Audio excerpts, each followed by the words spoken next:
салому алайкум. Ман Каримов Субҳон ҳастам. Мехоҳам ба апай Ҳаётой Муминова савол диҳам. Апай Ҳаётой, шумо дар жанри реп суруд сароида метавонед?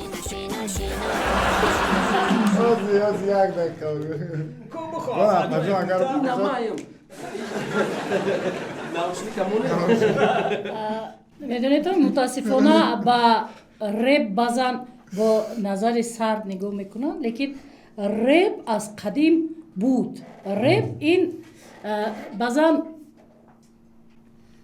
бе мусиқӣ мехондан, аслан асбобҳои зарбӣ кати. Репи агар таърихан гиред, худи анмин сурудҳои суфиёнае ки дарвешона буд, ин ҳам худ реп аст.